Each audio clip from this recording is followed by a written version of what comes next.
को मेरी निर्माता सुचेता कृपलानी जी ने मातृभूमि की वंदना का गीत गाकर शुभारंभ किया। वंदे मातरम, वंदे मातरम, सुजलाम सुफलाम मलयज शीतलाम शस्य श्यामलाम मातरम, वंदे मातरम, वंदे मातरम। जय हिंद, जय हिंद, जय हिंद। मेरे निर्माताओं ने मेरे देश की एक अलग पहचान बनाने के लिए राष्ट्रीय ध्वज को अपनाने की जरूरत को समझा और उसी फहरिस्त में मेरी निर्माता हंसा मेहता जी ने सभापति महोदय को राष्ट्रीय ध्वज समर्पित किया।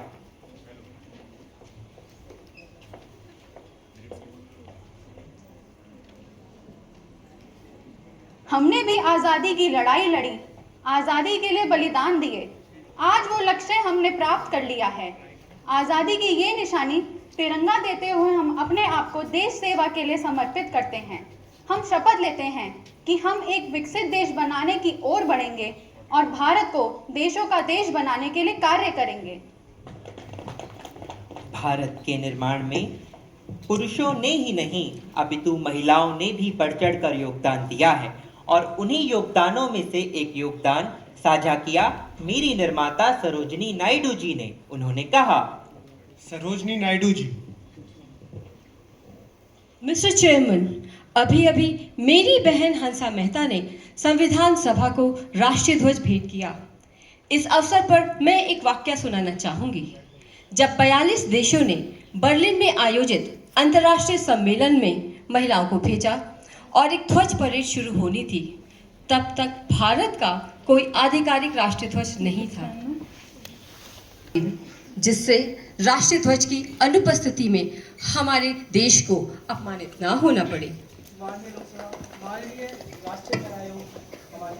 का सभागार में आगमन, मेरा आग्रह है आप सभी से, जैसा कि मैम कहा।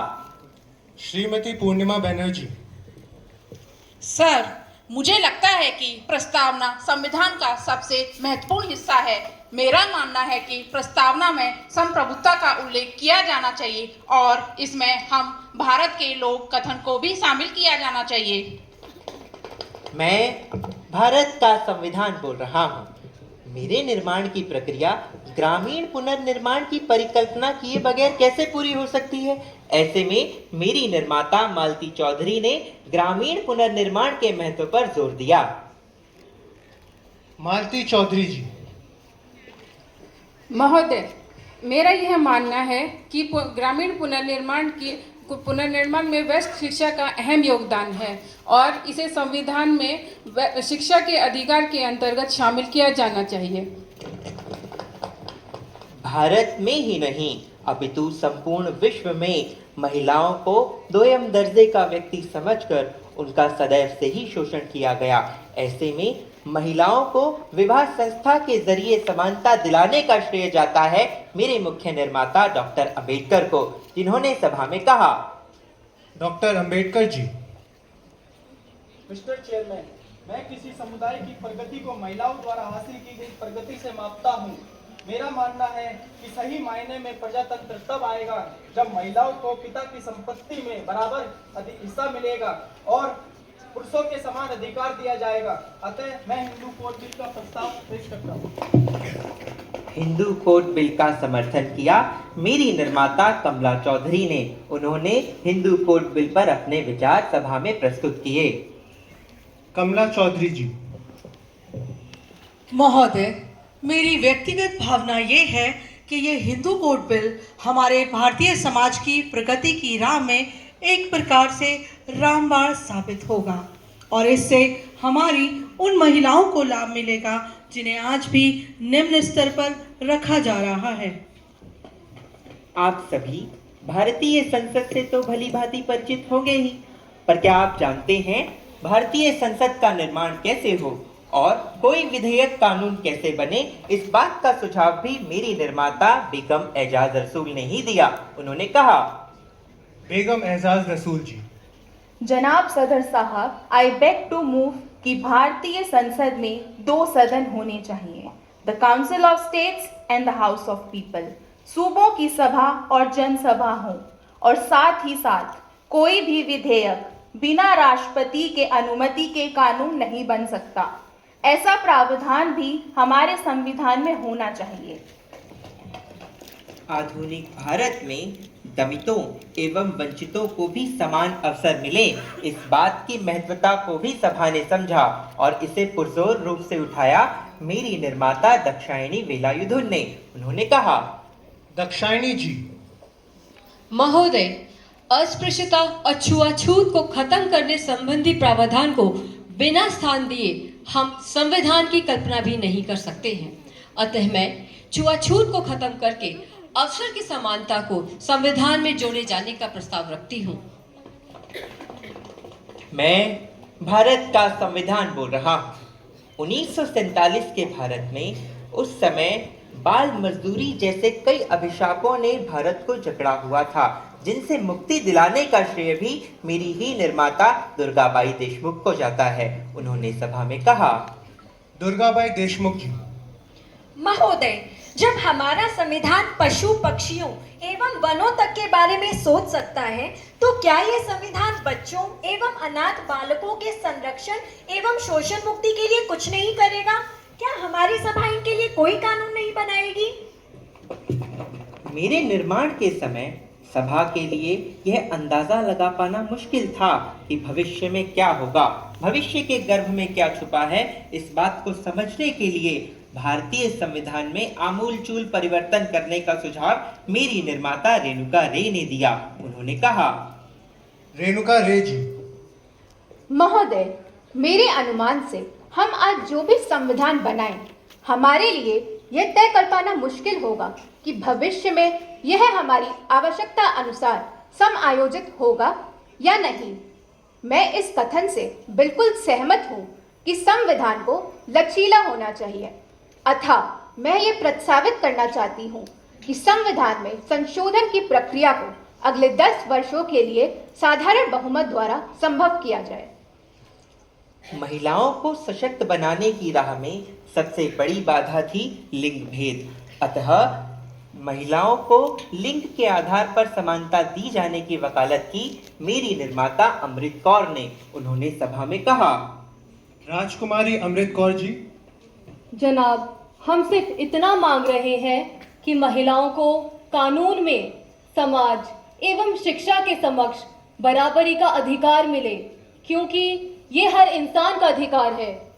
जायदाद और विवाह के मसले पर तो पहले से ही पुरुष सत्ता हमारे सारे अधिकार छीन चुके हैं, किंतु ऐसे में मैं लिंग के आधार पर समानता दिए जाने का प्रस्ताव रखती हूँ। भारत केवल राष्ट्रीय ही नहीं अपितु अंतर्राष्ट्रीय स्तर पर भी महत्वपूर्ण योगदान दे, इस महत्व को भी सभा ने समझा और ऐसे में मेरी निर्माता विजय लक्ष्मी पंडित ने इस बात को सभा में उठाया।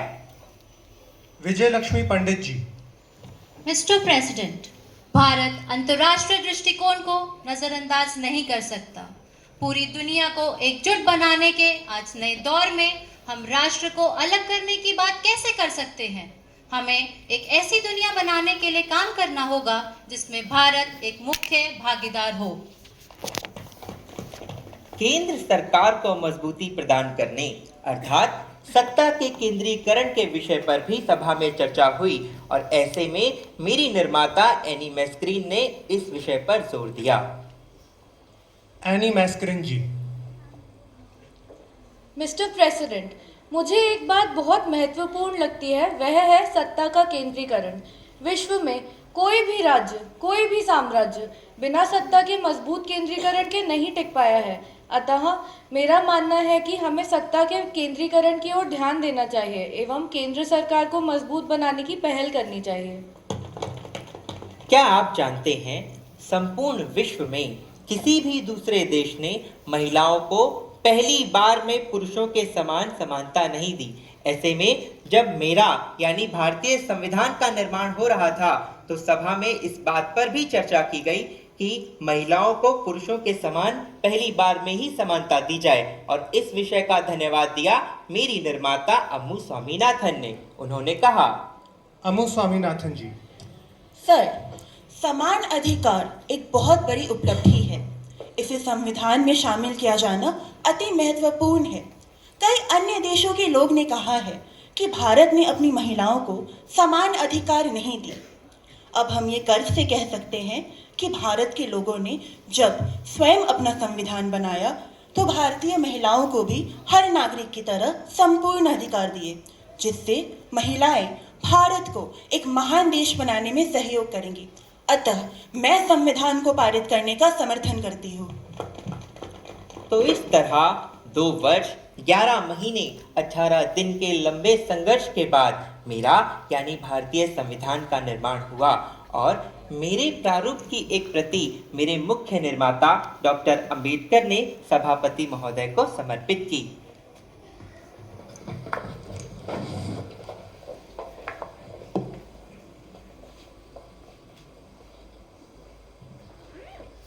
छब्बीस नवंबर 1949। दृढ़ निश्चय हम करते हैं, संविधान को अंगीकृत आत्मा अर्पित करते हैं। संविधान को अंगीकृत आत्मर्पित करते हैं। संविधान को अंगीकृत आत्मर्पित करते हैं।